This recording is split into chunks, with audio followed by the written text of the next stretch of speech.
السلام عليكم ومرحبا، كيفكم؟ ان شاء الله تكونوا الف خير وانتم عم تحضروا هاي الفيديو. شلونكم يا شباب؟ شو اخباركم؟ ان شاء الله بصحة، ان شاء الله بمفرحة. والله زمان عن هيك فيديوهات، بعرف انه صار لي زمان ما عامل هيك فيديوهات، ولا الصراحة انا اشتغلت لهيك فيديوهات لانه باخذ هيك طاقة ايجابية بهيك فيديوهات. اي شغلة وشغلة تانية يمكن انه اجيب منها مشاهدات، ولكن هاي ما هي الشغلة الاساسية، بس شوي. المهم بدنا في كل هالحكي. هلا في شخص اكيد يعني انتم شفتوه في بدايه الفيديو. هلا اول شيء خلينا نقول لكم الشامي الغني عن التعريف. انا مالي حكي عنه كثير، ترى عن جد مالي حكي عنه كثير، يمكن فيديوين او ثلاثه. شايفين هذا البني ادم الشامي هيك الكيوت هيك الكل الناس تحبون، واخيرا نزل منافس ضده. كنا بالشامي صرنا بالحلبي. ترى معلومة يا شباب، الشامي والحلبي هن خطان متوازيان لا يلتقيان. فجبنا لكم خصمه للشامي اليوم هو الحلبي. طبعا هذا البني ادم قبل ما حدا يحكي عليه، اقسم بالله ترى قبل ما اشوف حدا حكى عليه، انا اول ما شفته قلت بس لازم اعمل فيديو. بس قلت يعني انه معقول اساوي ولا ما اساوي.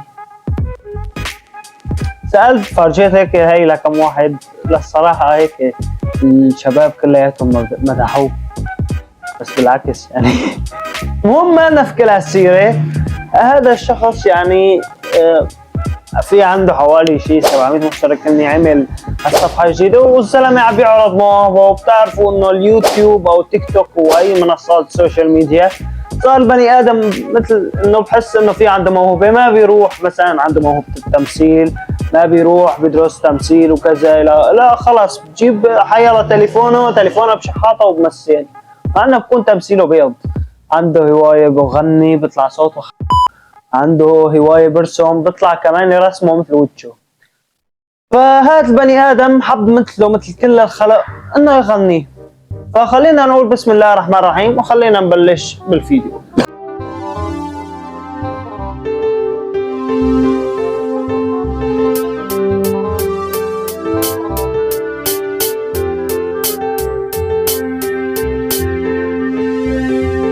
لحظة هلا دقيقة، هي الموسيقى ترى ما هي مبينة انه موسيقى اصلا غنية.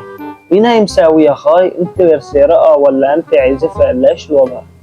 خلينا نكمل. نكتب حكاية ما إلها نهاية، حتى الصمت معك ما إله نهاية. تسمعوا مثل ما انا عم بسمع لحالي انا هيك اذني بدون تنظيف. ايش لك صوت ما هو راكب على اللحن، مدري هو ما بيعرف يغني. خلينا بس نكمل شوي. ومن حضنك الحياة جواتي بترجع، وبإيدك دايم الأمان. نكتب حكاية ما إلها نهاية، حتى الصمت معك ما إله نهاية. ومن حضنك الحياة جواتي بترجع، وبإيدك دايم. الله هو انه مفروض انه عم بيغني، تمام. هو حرفيا ما عم بيغني، هو ما بيغني، هو عبارة انه عم بيحكي حفظان شغله وعم بيحكيها مثل القصيدة. حيلا قصيدة وقت كنا نحفظها اولي بالمدرسة، نحفظ القصيدة نطلع نسمعوا لنا اياها، مثلا يا عروس المجدتي واسحبي في مغانينا زيول الشغبي.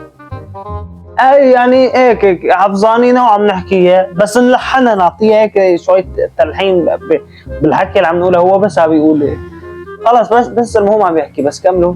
بالأمان كنت ماشي لحالي، فجأة جيتي على حياتي، وسرقتي ليلي ومعك الوقت يحلى ببساطة. رحتي بعيدة مثل اللعنة، ما عاد يمشي الوقت واشوف عيونك. ترى هاي اللقطة هي اللي طلعت لي على التيك توك تبعك. كنت ماشي لحالي، بس في عندي انه هيك ملاحظة صغيرة، انه هذا البني ادم انه انت مايع، ليش هيك عم تمايع؟ انه بتعمل لحالي. وحسك ترى نسخة نور مار 2019 2020 اقسم بالله، بس على موديل شكلك اقسم بالله. خلينا نكمل شوي. خبيك نكتب حكاية ما إلها نهاية، حتى الصمت معك ما إله نهاية. ومن حضنك الحياة جواتي بترجع، وبإيدك حتى الصمت معك ما إله نهاية، ومن حضنك الحياة جواتي بترجع، وبإيدك دايم الأمان.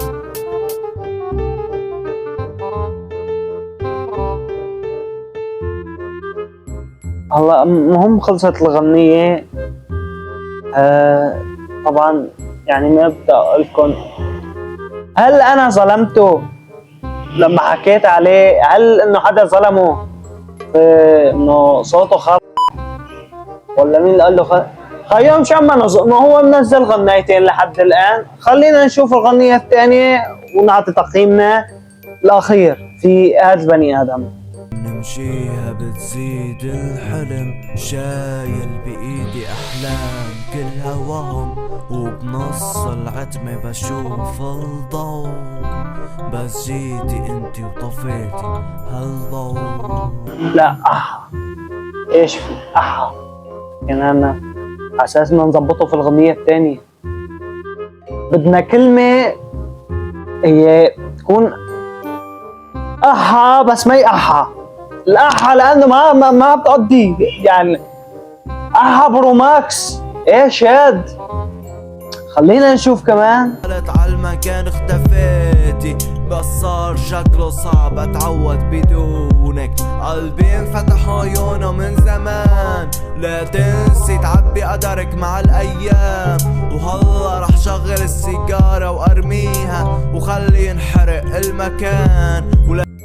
لا يا الله، لا يا الله، لا الشيء يا شباب، انا ورا الشيء شفته والشيء اللي سمعته بدي غسيل عيون وغسيل اذانين. ايش هذا؟ بحرق المكان وخليه ينحرق واشغل سيجارة. لا يا فندم، روح على الحمام قبل لا احطك على شجرة الرمان. مرت بينا كانت حلم، ولما تجي على الواقع تختفي، بس الوقت خدعنا وما بقينا نحن الاتنين. لا تنسي تعبي قدرك مع الايام، وهلا رح شغل السيجارة وارميها وخلي ذكرياتنا تنحرق، ولما تنحرق خلي ذكروكي مين انا، اذا ضليتي رح امشي. بس خلص حاج لهون وقف، لهون عن جد وقف. هذا منافس الشامي، هذا ديروا بالكم يا بنات يا شباب، ترى هذا بكره بالايام بده يصير مثل هيك الشامي. اسمع والله لك تعرفوا ايش شو، انا خايف بس لا يصير مثل امسيات، كان كلمه تضرب غنيه مايعه تضرب الخلق تصير تشغلها. اقسم بالله انا خايف بس انه يصيروا عنا بالحاره وخصوصي بالاطرجي هدول جدبان، ايش ما ضرب شي ترند بحطوه. اقسم بالله خايف لا اكون انا راجع على حلب والله جاي زياره واسمع هيك ماشي، وانا ماشي داخل على الحاره اسمع لك كنت ماشي لحالي فجأة علي الحلال اروح احط المسجله في عينه. فيوم يعني نحن هذا البني ادم يعني ما تنمرنا عليه، ما حكينا عليه، حكينا بس انه صوته خرا. انا بتمنى منك انه اذا انت عم تحضر هذا الفيديو انه لا تسابر، نصيحة مني روح دور لك في كتير روايات، في ممكن كتير روايات انت تفلح فيهم. ماشي ما فلحت انت في الاغاني، ترى غنيتك صحيح انه ما اعتبرنا على اغاني اللي انا كنت منزلهم من زمان، مسحتهم مو لانه صوتي لا، لانه ما كنت اعرف اكتب كلمات ولا انا بعرف اغني، بس انه خلص ما بدي اغني، ما بدي اصلا من ورا هيك شكيلات. اقسم بالله حتى سمعان اغاني هلا ما بقى اسمع، بدي عمليه تنظيف اذانين، تنظيف غسيل عيون بس من وراك. رو جرب، في هوايات ممكن تفلح فيها يا اخي. صير فلوجر، صير يعني مو فلوجز هو مو احسن منك، صير ونحن بنحكي عليك ويعني عادي بننتقدك هيك يعني نقد بناء. يا اخي صير رسام، اشبر رسام، صير يا اخي بيع، افتح بسطة جوابات والله في منها مربحة، بس وينك لا تفتح عند ورشة عار مشان لا تجي الامن العام ويلموك. خلص دبر لك هيك شيء قفله شيء زابوقة وبسط عليها جوابات. خيو انا مني لك خيو معلش بشتري من عندك جوز جوابات، هاي استفتاحية مباركة. بعرف كمان شو صار جوز جوابات مشان لا تنصب علي. انا ما حدا انا بنصب على الخلق، مو الخلق بتنصب علي، وباخذ من عندك 5 جوابات وحيسمعك فيهم بعدين. يعني عن جد انا بنصحك هاي النصيحة. لهون بنكون وصلنا لنهاية الفيديو، اتمنى انه عجبكم هذا الفيديو. اذا عجبكم حطوا لايك، اشتركوا بالقناة، وفعلوا جرس التنبيهات، لانه هي القناة غير وضعها مو نظامية، بدكم تجلسوا لنا الوضع. ترى اقسم بالله اذا بتزبطوا الوضع. وليش يا شباب من هلا بقول لكم اللي حضر الفيديو هاللحظة من الفيديو بدي ممثلين، لانه بدي اعمل مثل فيلم او اعمل مسلسل بحلب. يعني بيحب هاي الفكرة يتواصل معي على حساب الانستغرام، هذا هو راح يطلع لكم هون. وحاولوا انكم تجيبوا لي خلو ونظبط هيك، نصير نحن المنتجين ونحن المخرجين ونحن ابطال المسلسل. فلهون بحب اودعكم، وانتظرونا في فيديوهات قادمة ان شاء الله. السلام عليكم.